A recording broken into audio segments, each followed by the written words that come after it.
ಸಮಾವೇಶ ಅತ್ಯಂತ ನಮ್ಮ ತಾಲೂಕಿನ ಅಭಿವೃದ್ಧಿಯ ಮಹತ್ವವಾದ ವೇದಿಕೆ ಅಂತೇಳಿ ಹೇಳೋದಕ್ಕೆ ಬಯಸ್ತೀನಿ.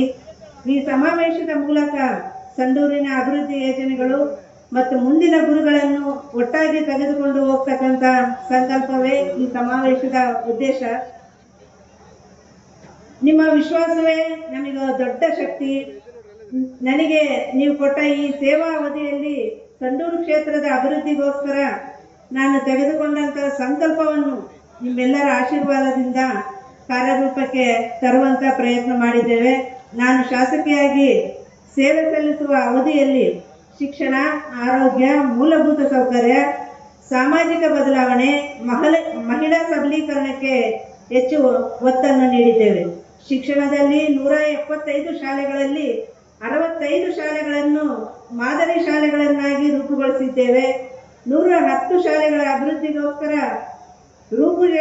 ರೂಪುರೇಷೆಗಳನ್ನು ಈಗಾಗಲೇ ನಾವು ಸಿದ್ಧಪಡಿಸಿದ್ದೇವೆ. ಮುಖ್ಯವಾಗಿ ನಾವು ಸಂಡೂರು ತಾಲೂಕಿನ ಪ್ರತಿಯೊಂದು ಮಗು ಕೂಡ ಶಿಕ್ಷಣವಂತರಾಗಬೇಕು ಅಂತಕ್ಕಂಥ ನಿಟ್ಟಿನಲ್ಲಿ ಅಂಗನವಾಡಿಯಿಂದ ಸ್ನಾತಕೋತ್ತರ ಪದವಿವರೆಗೆ ಶಿಕ್ಷಣ ಪಡೆಯಲು ಬೇಕಾದಂತಹ ಎಲ್ಲ ಸೌಲಭ್ಯಗಳನ್ನು ನಾವು ಈಗಾಗಲೇ ಮಾಡಿದ್ದೇವೆ.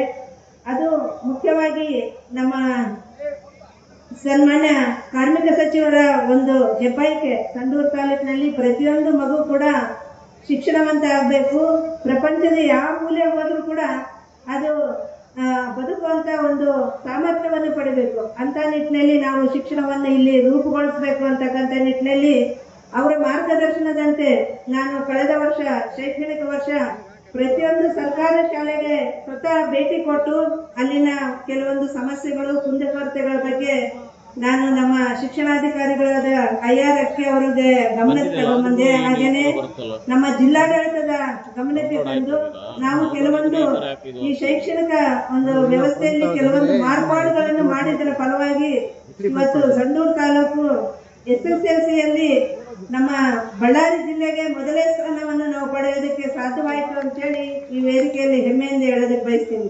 ಹಾಗೇನೆ ಕಲ್ಯಾಣ ಕರ್ನಾಟಕದ ಭಾಗದಲ್ಲಿ ನಾವು 3ನೇ ಸ್ಥಾನವನ್ನು ತೆಗೆದುಕೊಂಡಿದ್ದೇವೆ.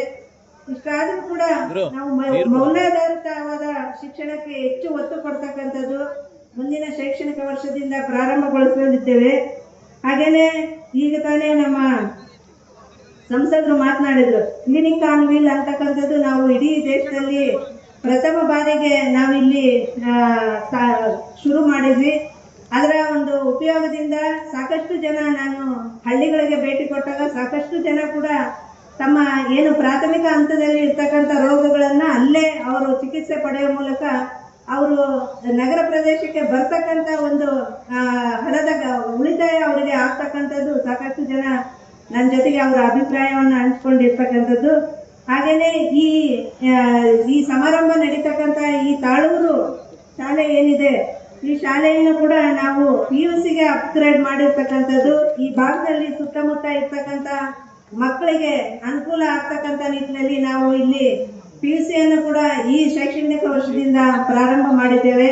ಹಾಗೇನೆ ತಮ್ಗೆಲ್ಲರಿಗೂ ಗೊತ್ತಿರ್ಬೋದು, ನಾವು ನಂದಿಯಾಗಿ ಸ್ನಾತಕೋತ್ತರ ಕೇಂದ್ರದಲ್ಲಿ ಮುಂದಿನ ಶೈಕ್ಷಣಿಕ ವರ್ಷದಿಂದ ನಾವು ಮೈನಿಂಗ್ ಡಿಪ್ಲೊಮಾವನ್ನು ಕೂಡ ಕಾಲೇಜನ್ನು ಕೂಡ ಶುರು ಮಾಡ್ತಾ ಇದ್ದೀವಿ. ಹಾಗೇನೆ ನಾನು ಶಾಸಕಿಯಾಗಿ ಮೊದಲನೇ ಬಾರಿಗೆ ಅಧಿವೇಶನದಲ್ಲಿ ನಾನು ಮಾತಾಡಬೇಕಾದ್ರೆ ನಮ್ಮ ಸಂಡೂರು ತಾಲೂಕಿಗೆ ನಾವೊಂದು ನರ್ಸಿಂಗ್ ಕಾಲೇಜನ್ನು ಒಂದು ಬೇಡಿಕೆಯನ್ನು ಇಟ್ಟಿದ್ದೆ. ಅದು ಕೂಡ ಇವತ್ತು ನಮಗೆ ಮಂಜೂರಾಗಿ ಮುಂದಿನ ಶೈಕ್ಷಣಿಕ ವರ್ಷದಿಂದ ನಾವು ಅದನ್ನು ಕೂಡ ಪ್ರಾರಂಭ ಮಾಡ್ತೀವಿ ಅಂತೇಳಿ ವೇದಿಕೆಯಲ್ಲಿ ಹೇಳೋದಕ್ಕೆ ತುಂಬಾ ಹೆಮ್ಮೆ ಆಗ್ತಾ ಇದೆ. ಈಗ ದೇಶದಲ್ಲಿ ನಮ್ಮ ಆರೋಗ್ಯ ವಿಷಯಕ್ಕೆ ಬಂದಾಗ ಜನರಿಗೆ ನಾವು ವಾರ್ಷಿಕವಾಗಿ ಚಿಕಿತ್ಸೆಯನ್ನು ಕ್ಲಿನಿಕ್ ಆನ್ ವೀಲ್ ಮುಖಾಂತರ ನೀಡ್ತಾ ಇದ್ದು 6 ವರ್ಷಗಳ ಅವಧಿಯಲ್ಲಿ 9,60,000 ಜನರಿಗೆ ಉಚಿತವಾಗಿ ಚಿಕಿತ್ಸೆಯನ್ನು ನೀಡಿದ್ದೇವೆ. ಮತ್ತು ಆರೋಗ್ಯಕ್ಕೆ ಹೆಚ್ಚು ಒತ್ತನ್ನು ನೀಡಿ ಸುಶೀಲಾನಗರ, ದರೋಜಿ, ಯಶವಂತ ನಗರ ಮತ್ತು ಕುರೆಕುಪ್ಪ ಗ್ರಾಮಗಳಲ್ಲಿ ಪ್ರಾಥಮಿಕ ಆರೋಗ್ಯ ಹೊಸದಾಗಿ ನೂತನವಾಗಿ ಪ್ರಾಥಮಿಕ ಆರೋಗ್ಯಗಳನ್ನು ತಂದಿದ್ದೇವೆ.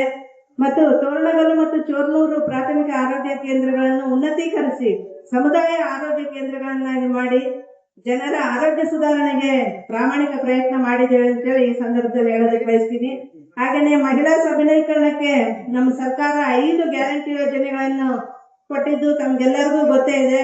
ಈ ಗ್ಯಾರಂಟಿ ಯೋಜನೆಗಳಿಂದ ಇವತ್ತು ಮಹಿಳೆಯರು ತಮ್ಮ ಆರ್ಥಿಕ ಸ್ವಾವಲಂಬನೆಯನ್ನು ಪಡೆದು ಸ್ವಾವಲಂಬಿ ಜೀವನ ಮಾಡೋದಕ್ಕೆ ಇದು ತುಂಬಾ ಸಹಕಾರಿಯಾಗಿದೆ. ಯಾಕಂದ್ರೆ ನಾನು ತುಂಬಾ ಗ್ರಾಮೀಣ ಭಾಗದ ಮಹಿಳೆಯರನ್ನ ಈ ಬಗ್ಗೆ ನಾನು ವಿಚಾರ ಮಾಡಿದಾಗ ಎಲ್ಲರೂ ಕೂಡ ಅತ್ಯಂತ ಸಂತೋಷದಿಂದ ನಮ್ಮ ಸರ್ಕಾರದಿಂದ ಕೊಡಲ್ಪಟ್ಟ ಈ 5 ಪಂಚ ಗ್ಯಾರಂಟಿ ಯೋಜನೆಗಳಿಂದ ತಮ್ಮ ಬದುಕು ಬದಲಾಗಿರೋದನ್ನ ಸಂತೋಷದಿಂದ ನನ್ನ ಜೊತೆಗೆ ಹಂಚ್ಕೊಂಡಿರ್ತಕ್ಕಂಥದ್ದು. ಇದ್ರ ಜೊತೆಗೆ ನಂದು ಇನ್ನೊಂದು ಸ್ವಲ್ಪ ಸ್ವಾರ್ಥ ಏನಪ್ಪಾ ಅಂದ್ರೆ, ಇಡೀ ಕರ್ನಾಟಕದಿಂದ ಕರ್ನಾಟಕ ರಾಜ್ಯಕ್ಕೆ ನಮ್ಮ ತಾಲೂಕಿನಿಂದ ಹೆಚ್ಚು ನಾವು ಸುಂಕವನ್ನು ಇಲ್ಲಿಂದ ತೆರಿಗೆಯನ್ನು ಪಾವತಿ ಮಾಡ್ತಕ್ಕಂಥದ್ದು. ಇಷ್ಟೆಲ್ಲ ಮಾಡಿದ್ರು ಕೂಡ ನಮ್ಮ ಇನ್ನೂ ಮಹಿಳೆಯರಿಗೆ ಇನ್ನೂ ಆರ್ಥಿಕವಾಗಿ ಇನ್ನೂ ಹೆಚ್ಚು ಶಕ್ತಿ ತುಂಬತಕ್ಕಂತ ಕೆಲಸವನ್ನು ನಾನು ಮತ್ತು ನಮ್ಮ ಮಾನ್ಯ ಕಾರ್ಮಿಕ ಸಚಿವರಾದ ಸಂತೋಷ್ ಲಾಡ್ ಅವರು ಮತ್ತು ನಮ್ಮ ಮಾನ್ಯ ಸಂಸದರಾದ ತುಕಾರಾಮ್ ಅವರು ಮೂವರು ಕೂತ್ಕೊಂಡು ಇನ್ನೂ ಹೆಚ್ಚಿನ ಒಂದು ಮಹಿಳಾ ಸಬಲೀಕರಣಕ್ಕೆ ಒತ್ತು ಕೊಡ್ತಕ್ಕಂತ ಯೋಜನೆಗಳ ರೂಪುರೇಷೆಗಳನ್ನು ನಾವು ಈಗ ಮಾಡ್ತಾ ಇದ್ದೀವಿ.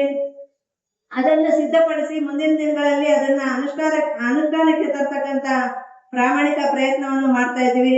ತಾವೆಲ್ಲರೂ ಗಮನಿಸಿರ್ಬೋದು, ಸಾಮಾಜಿಕ ಬದಲಾವಣೆ ನಮ್ಮ ತಾಲೂಕಿನಲ್ಲಿ ನಾವು ಉತ್ತಮವಾದ ರಸ್ತೆಗಳನ್ನು ಮಾಡಿದ್ದೇವೆ. ಮಕ್ಕಳಿಗೆ ಓದಲಿಕ್ಕೆ ಉತ್ತಮವಾದ ಶಾಲೆಗಳನ್ನು ಮತ್ತು ವಸತಿ ಶಾಲೆಗಳನ್ನು, ಆರೋಗ್ಯಕ್ಕೆ ಹೆಚ್ಚು ಒತ್ತು ನೀಡಿ ಜನರ ಆರೋಗ್ಯ ಸುಧಾರಣೆಯನ್ನು ಕೂಡ ಮಾಡಿದ್ದೇವೆ. ಹಾಗೇನೆ ಎಲ್ಲಾ ಕಡೆಗೂ ಕೂಡ ನಾವು ಉತ್ತಮವಾದ ರಸ್ತೆ ಮಾಡಿರೋದ್ರಿಂದ ಎಲ್ಲ ಕಡೆಗೂ ಸಂಪರ್ಕ ಸುಲಭವಾಗಿ ಜನರು ಕೂಡ ಇವತ್ತು ಸಮಾಜದ ಮುಖ್ಯವಾಹಿನಿಗೆ ಬಂದು ತಮ್ಮ ಜೀವನವನ್ನು ಭದ್ರಪಡಿಸ್ಕೊಳ್ಳೋದಕ್ಕೆ ಇದು ಅನುಕೂಲ ಆಗಿದೆ ಅಂತೇಳಿ ಈ ಸಂದರ್ಭದಲ್ಲಿ ಹೇಳೋದಕ್ಕೆ ಬಯಸ್ತೀನಿ. ಇವತ್ತು ನಿಮ್ಮೆಲ್ಲರ ನೆಚ್ಚಿನ ನಾಯಕರು ಮತ್ತು ಘನ ಸರ್ಕಾರದ ಮಾನ್ಯ ಕಾರ್ಮಿಕ ಸಚಿವರಾದ ಸಂತೋಷ್ ಲಾಡ್ ಅವ್ರ ಬಗ್ಗೆ ನಾನು 2 ಮಾತು ಹೇಳಬೇಕು.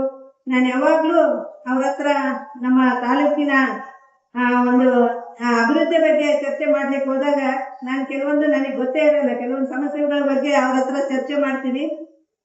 ಮಾಡಿದ ತಕ್ಷಣ ತುಂಬಾ ಸಮಾಧಾನವಾಗಿ ಅದ್ರ ಬಗ್ಗೆ ಎಲ್ಲ ವಿವರವಾಗಿ ಹೇಳ್ಕೊಡ್ತಾರೆ. ನಾನು ಬಂದ ತಕ್ಷಣ ಸಂಸದರಿಗೆ ಹೇಳ್ತೀನಿ, ಇವತ್ತು ದಾದರ ಹತ್ರ ಈ ವಿಷಯ ಚರ್ಚೆ ಮಾಡಿ ಬಂದೆ ಅಂತೇಳಿ. ನಮ್ಮ ಸಂಸದರು ಹೇಳ್ತಾರೆ, ಅವ್ರಿಗೆಲ್ಲ ಗೊತ್ತು, ನಮ್ಮ ತಾಲೂಕಿನ ಪ್ರತಿಯೊಂದು ಇಂಚಿಂಚು ಮಾಹಿತಿ ಗೊತ್ತು ಅಂತೇಳಿ. ನನಗೆ ಅವಾಗ ಅನ್ಸುತ್ತೆ, ನಾನು ಪ್ರಾಮಾಣಿಕವಾಗಿ ಹೇಳ್ತಾ ಇರ್ತೀನಿ, ನಾನು ಇನ್ನೂ ನನ್ನನ್ನ ಪೂರ್ವ ತಯಾರಿ ಮಾಡ್ತಾ ಇದ್ದಾರೆ, ಈ ವ್ಯವಸ್ಥೆಗೆ ನನ್ನನ್ನ ತಯಾರಿ ಮಾಡ್ತಾ ಇದ್ದಾರೆ ದಾದರು. ಹಾಗೇನೆ ಪ್ರತಿಯೊಂದು ಆಕಿ ತಿಳ್ಕೊಂಡ್ಲಿ, ಪ್ರತಿಯೊಂದು ವ್ಯವಸ್ಥೆ ಹೇಗಿರುತ್ತೆ ಅನ್ನೋದು ಆಕೆ ಗೊತ್ತಾಗ್ಲಿ ಅಂತಕ್ಕಂಥ ನಿಟ್ಟಿನಲ್ಲಿ ನನ್ನನ್ನ ತಯಾರಿ ಮಾಡ್ತಾ ಇದ್ದಾರೆ ಅಂತೇಳಿ ನನಗೆ ತುಂಬಾ ಹೆಮ್ಮೆ ಆಗ್ತದೆ. ಅಂತ ಒಬ್ಬ ನಾಯಕನ ಕೆಳಗೆ ನಾನು ಕೆಲಸ ಮಾಡ್ತಕ್ಕಂಥದ್ದು ನನ್ನ ದೊಡ್ಡ ಸೌಭಾಗ್ಯ ಅಂತ ಹೇಳಿ ಅದಕ್ಕೆ ಬಯಸ್ತೀನಿ. ಹಾಗೇನೆ ಮುಖ್ಯವಾಗಿ ನಮ್ಮ ಮುಖ್ಯಮಂತ್ರಿಗಳಾದ ಸಿದ್ದರಾಮಯ್ಯನವರ ಬಗ್ಗೆ ಕೂಡ ನಾನು ಈ ವೇದಿಕೆಯಲ್ಲಿ 2 ಮಾತು ಹೇಳಲೇಬೇಕು. ಅವರು ಮತ್ತು ನಮ್ಮ ತಂದೆಯವರಿಬ್ಬರು ಸ್ನೇಹಿತರಾಗಿದ್ರು. ಅವರು ಕೂಡ ನಾನು ಯಾವುದೇ ಕೆಲ್ಸಕ್ಕೆ ಹೋದ್ರು ಕೂಡ ಸರ್ ನಮ್ಮ ತಾಲೂಕಿನ ಕೆಲವೊಂದು ಸಮಸ್ಯೆಗಳು, ಕೆಲವೊಂದು ಅಭಿವೃದ್ಧಿ ಕೆಲಸಗಳು ಹೀಗಿದೆ ಸರ್, ದಯಮಾಡಿ ತಾವು ಮಾಡ್ಕೊಡ್ಬೇಕು ಅಂತಂದ್ರೆ ಯಾವುದೇ ಹಿಂದೆ ಮುಂದೆ ನೋಡದೆ ತುಕಾರಾಮ್ ಅವ್ರಿಗೆ ಹೇಗೆ ಅವರು ಅಭಿವೃದ್ಧಿ ವಿಷಯದಲ್ಲಿ ಸಹಕಾರ ನೀಡಿದ್ರು, ನನಗೂ ಕೂಡ ಅಷ್ಟೇ ಪ್ರೀತಿ ವಿಶ್ವಾಸಗಳಿಂದ ಕಂಡು ನನ್ನ ಬೇಡಿಕೆಗಳೇನಿದಾವೆ ಅದಕ್ಕೆ ಸಕಾರಾತ್ಮಕವಾಗಿ ಸ್ಪಂದಿಸಿ ಅವರು ನಮಗೆ ಕೆಲಸ ಮಾಡಿಕೊಡ್ತಕ್ಕಂಥದ್ದು. ಈ ವೇದಿಕೆ ಮೇಲೆ ಮುಖಾಂತರವಾಗಿ ನಾನು ನಮ್ಮ ಘನ ಸರ್ಕಾರದ ಮುಖ್ಯಮಂತ್ರಿಗಳಾದ ಸಿದ್ದರಾಮಯ್ಯನವರು ಕೂಡ ಧನ್ಯವಾದಗಳನ್ನು ಹೇಳೋದಕ್ಕೆ ಬಯಸ್ತೀನಿ. ಹಾಗೇನೆ ನಮ್ಮ ಕೆಪಿಸಿಸಿಯ ಅಧ್ಯಕ್ಷರು ಮತ್ತು ನಮ್ಮ ಮಾರ್ಗದರ್ಶಕರು ಆಗಿರ್ತಕ್ಕಂತಹ ಮತ್ತು ಮಾನ್ಯ ಉಪಮುಖ್ಯಮಂತ್ರಿಗಳಾಗಿರ್ತಕ್ಕಂತಹ ಡಿ.ಕೆ. ಶಿವಕುಮಾರ್ ಸರ್ ಅವರು ಕೂಡ ನಾನು ಈ ವೇದಿಕೆ ಮೇಲೆ ಧನ್ಯವಾದಗಳನ್ನು ಹೇಳೋದಕ್ಕೆ ಬಯಸ್ತೀನಿ.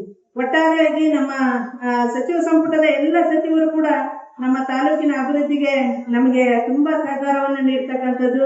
ಈ ವೇದಿಕೆ ಮುಖಾಂತರ ನನ್ನ ಸಚಿವ ಸಂಪುಟದ ಎಲ್ಲ ಸಚಿವರಿಗೂ ಮತ್ತು ಎಲ್ಲರಿಗೂ ನಾನು ಧನ್ಯವಾದಗಳನ್ನು ಹೇಳೋದಕ್ಕೆ ಬಯಸ್ತೀನಿ. ಮುಖ್ಯವಾಗಿ ನಮ್ಮ ಸಂತೋಷ್ ಅವರು ಪ್ರತಿಯೊಂದು ನಮ್ಮ ತಾಲೂಕಿನ ಅಭಿವೃದ್ಧಿ ಬಗ್ಗೆ ನನಗೆ ಎಲ್ಲವನ್ನು ಮಾರ್ಗದರ್ಶನವನ್ನು ನೀಡಿ ಈ ತಾಲೂಕಿನ ಸರ್ವಾಂಗೀಣ ಅಭಿವೃದ್ಧಿಯ ಹಿಂದೆ ನಮಗೆ ಒಬ್ಬ ದೊಡ್ಡ ಪ್ರೇರಕ ಶಕ್ತಿ ಅಂದ್ರೆ ಸಂತೋಷ್ ಅವರು. ಅವರ ಒಂದು ಮಾರ್ಗದರ್ಶನದಲ್ಲಿ ನಾವು ಇವತ್ತು ಈ ಸಂಡೂರನ್ನ ಹಿಂದುಳಿದ ತಾಲೂಕು ಅಂತಕ್ಕಂಥ ಹಣೆಪಟ್ಟಿಯಿಂದ ತೆಗೆದು ನಾವಿವತ್ತು ಅಭಿವೃದ್ಧಿ ಅಡಿಗೆ ನಡೀತಾ ಇದ್ದೀವಿ ಅಂತ ಹೇಳೋದಕ್ಕೆ ತುಂಬಾ ಹೆಮ್ಮೆ ಆಗ್ತದೆ. ನನ್ನ ಜೀವನ ಸಂಗಾತಿಯಾಗಿರ್ತಕ್ಕಂಥ ತುಕಾರಾಮ್ ಅವರು ಕೂಡ ನನಗೆ ಎಲ್ಲಾ ವಿಧದಲ್ಲಿ ಸಹಕಾರವನ್ನು ಕೊಟ್ಟು ನನಗೆ ಈ ಅಭಿವೃದ್ಧಿ ಕೆಲಸಗಳನ್ನು ಮಾಡೋದಕ್ಕೆ ಶಕ್ತಿ ತುಂಬತಕ್ಕಂಥ ಕೆಲಸವನ್ನು ಈ ಇಬ್ರು ಮಾಡ್ತಾ ಇದ್ದಾರೆ. ಅವರಿಗೆ ವೇದಿಕೆ ಮೂಲಕ ಧನ್ಯವಾದಗಳನ್ನು ಹೇಳೋದಕ್ಕೆ ಬಯಸ್ತೀನಿ. ಹಾಗೇನೆ ನಮ್ಮ ಮೂವರಿಗೂ ಕೂಡ ಪ್ರತಿ ಒಂದು ಸಂದರ್ಭದಲ್ಲಿ ಕೂಡ ಜೊತೆಗಿದ್ದು ನಮ್ಮ ಸಂಡೂರು ತಾಲೂಕಿನ ಜನ ನಮ್ಗೆ ಆಶೀರ್ವಾದ ಮಾಡಿದ್ದೀರಿ. ಹಾಗೇನೆ ನಮ್ಮ ಒಳ್ಳೆಯ ಕೆಲಸಗಳಿಗೆ, ಸಮಾಜಮುಖಿ ಕಾರ್ಯಗಳಿಗೆ ತಾವು ಬೆಂಬಲಿಸಿದ್ದೀರಿ. ಹಾಗೇನೆ ಹಾರೈಸಿದ್ದೀರಿ. ಈ ವೇದಿಕೆ ಮೂಲಕ ತಮ್ಮೆಲ್ಲರಿಗೂ ಕೂಡ ನನ್ನ ಮನಪೂರ್ವಕವಾದ ಧನ್ಯವಾದಗಳನ್ನು ತಿಳಿಸ್ತಾ ನನ್ನ ಮಾತುಗಳಿಗೆ ವಿರಾಮ ಕೊಡ್ತೀನಿ. ನಮಸ್ಕಾರಗಳು.